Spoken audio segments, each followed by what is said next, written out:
and welcome to Music at the Piano. In today's video, we'll look at number 16 of the 24 short and easy pieces for keyboard by the Scottish-American composer Alexander Reinagle. And at the end of the video, we'll have a short Reinagle Minute where I talk about his first attempt to build a career in America in New York City. He was successful in Philadelphia, he was less successful in New York City, and he didn't stick around very long. Here we go. This is a Minuetto Andante, and these later pieces are getting a little more advanced than the earlier pieces, and I think that they make a nice preparation for, say, the Beethoven bagatelles and things like that.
I played a wrong note by accident. See if you can figure out where it happened. It was the first time through the second half.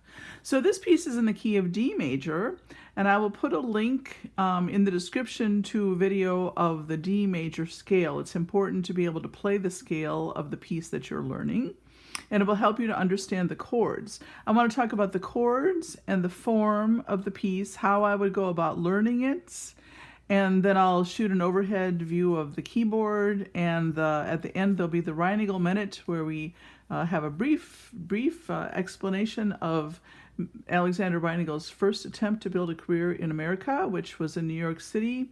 Didn't take off, so he moved to Philadelphia, where he was wildly successful. All right, so we're in D major. And the tonic chord, also known as the Roman numeral 1 chord, is built on the first degree of the scale, D, F sharp, A. When you flip that upside down one time, you have first inversion with the F sharp and the bass. The other two notes can be anywhere, but we'll write it out as F sharp, A, D. So the same three notes, but the F sharp is the lowest note. And then that gets the number 6 next to it. It's a 1-6 chord, meaning that there's a 6th from F sharp to D, and the other interval is a 3rd. This one is a 5-3 chord, so we don't write the 5-3 because everybody knows that, and everyone knows that a 1-6 chord also, you could put the number 3 there, but we don't. Then when you turn it upside down one more time, the A is on the bottom. The other two notes can be anywhere, but for simplicity's sake, we'll go A, D, F sharp, and that's a 6th. A to F sharp is a 6th. And A to D is a 4th, so it's called a 1-6-4 chord. Another chord that will sometimes be used to make a colorful type of tonic chord. It can substitute for the tonic chord. It's not exactly the tonic chord, it's a minor chord. It's built on the 6th scale degree, which in this case is a B, and it's B, D, F sharp. And because it's a minor chord, we usually write it as a minor Roman numeral 6 chord, and B is the root. The other chords they use in this piece is the 5 chord, which is built on the 5th degree of the scale, A, C sharp, E, and that is a Roman numeral 5. It's a major chord. Sometimes we add the interval of a 7th above the root. A is the root, and that is a dominant 7th chord. It's a major triad with a minor 7th, and we put the Roman numerals, the Arabic number 7 next to the Roman numeral 5. When we put the 3rd chord factor in the bass, you create the interval of a 6th and a fifth and a third, and that's called a Roman numeral 5-6-5 chord. That's the first inversion of the 5-7 chord. Going back to the plain old 5 chord, A, C sharp, E, if the C sharp is in the bass, then you have a 5-6 chord. It's a first inversion 5 chord, just like this was a first inversion tonic chord. This is called the dominant also. This is the 1 or the tonic, the 5 or the dominant. This is the 6, also known as the submediant, because it's below the tonic by a third. You can also have a second inversion 5-7 chord, which creates the interval of a fourth from E to A and a third from E to G. And we're not going to go into the other things, and that's why it's called Roman numeral 5 with a 4 and a 3 next to it. There's plenty of YouTube videos that would probably explain that, all the chord structure things for you, and I'll look for one to add to the description. So we have this interesting chord over here, and that's a tonic chord with an added sixth. So the D and the A outline the tonic triad, or the 1 chord, and then there's this repeated B, which is the sixth above the tonic, and doesn't appear regularly really until pop and jazz music, but Mr. Reinagle was apparently ahead of his time. And then another chord that does show up here is the 7 chord, which is built on the scale degree that's 7th from the tonic, which is the 1.5 step below it. On the bottom, the 7th scale degree is C sharp, and that's a diminished chord. It's a diminished 5th with a diminished 3rd. So you put a little circle there to show it's a diminished chord. And the way it shows up in the music is in second inversion with a G on the bottom. So for whatever that's worth, that's the harmonic structure. Now the formal structure it's a binary form, 2-part form. There's a big A section and a big B section. The B section is longer. So you have, but it helps to know this because you'll learn it faster if you recognize where the repeated information is. So the first A section, well, actually, let me.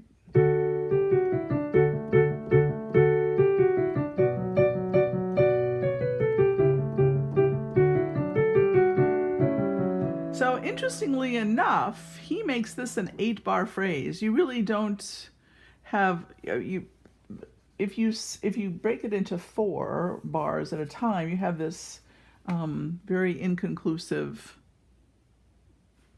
that doesn't really feel like a cadence of any sort. So I'm just going to go out on a limb and say it's an 8-bar phrase, and then the A prime is almost the same until you get right to the end.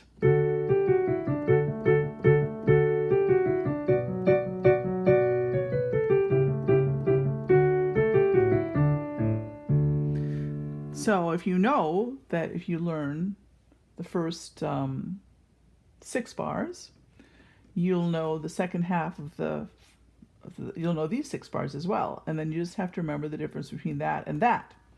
In the B section, he goes into more typical, and actually, so I lied. This is not longer. I was thinking it was longer because there's a B and a C, but he just does a different structure of the phrases. He's a kind of a creative guy. So here we have the big B section, but made up of phrase baby B, which is 4 bars long.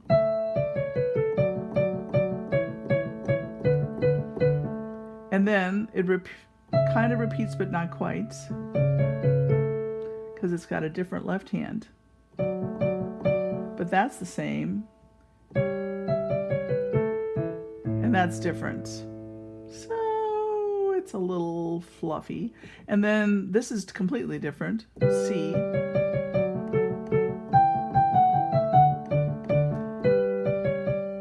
Here he does a more typical C and C prime. Starts the same and then different. So if you look at it from the point of view of the form and kind of analyze that a little bit, it'll give you a good idea how to learn it. For example, I would just, well, the simplest way to do it is to learn the last 4 bars.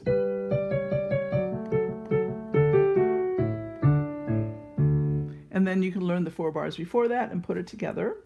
And the 4 bars before that and put it together. And those 4 bars and put it together.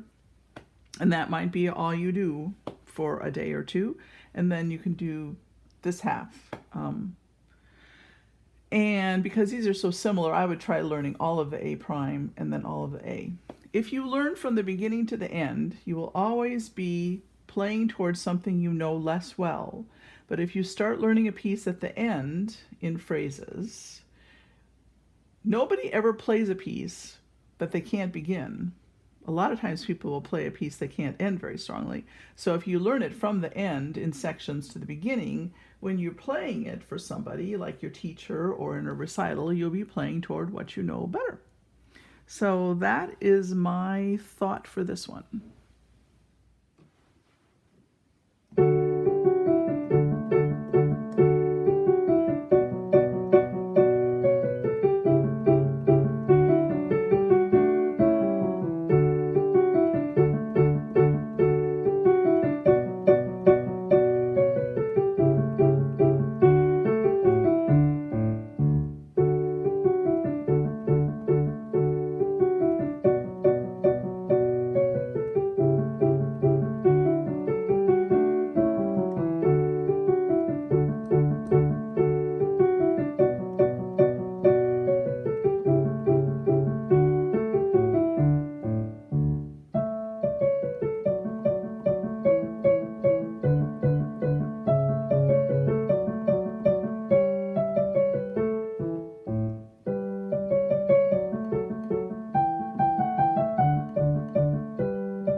Hello, and welcome to today's Reinagle Minute. It's going to be a little brief. We're just going to talk about his initial foray into New York City. So in the spring of 1786, after trying his hand at a publishing company in London, he immigrated to America. And his first attempt to make a name for himself or to start a career was in New York City. And immediately when he arrived, he organized a concert of vocal and instrumental music, and he also offered lessons in harpsichord, pianoforte, which was a newer instrument at the time, violin, and singing or voice. He also sold instruments and sold print music. The concert that he organized followed the traditions that he had grown up with in what was kind of a unique musical culture in Scotland. And I mentioned in an earlier video that in Scotland, unlike in London, they featured both older music, or the previous time period's music, which would be Handel and Corelli, and then current music, famous composers of the day, including some local composers, English composers, Haydn, C.P. Bach, and so forth and so on. And then that appeared in Scotland, that appeared alongside native traditional Scottish music. And this three-part form was what he copied when he started doing concerts in America, mostly if he was in charge of them. If he was cooperating with other people, he might defer to their more English-based two-part form. The three-part form involved music from the previous time period, music of the current time period, and also maybe some traditional music from the area. And in Scotland, they were using local professional soloists, imported soloists, well, local professional musicians, imported soloists, and then some gentlemen amateurs who were very good at what they were doing. So anyway, that's what he started off with. And we know that he had several arias, three overtures. I'm getting my numbers mixed up. Several arias from Handel's Messiah, 3 overtures by Joseph Haydn, a song by the Italian opera composer Niccolo Piccini. We don't hear too much about him, but he was very famous in his day. And then other musical selections and several pieces he performed on the pianoforte, which was a less common instrument at the time. At that time, the harpsichord was still pretty prevalent in the United States, although when Thomas Jefferson came back from his time in France as an ambassador, he did bring a harpsichord. No, he did bring a piano back with him. So things didn't pan out in New York City for him, and so he didn't stick around. By October or September, one of those, he was in Philadelphia. That same year, 1786, and in the next video we'll talk about his time in Philadelphia. They liked him in Philadelphia, which at the time I think was the capital of the United States. So he was there in New York for a few months, and they blew it. Thank you for listening.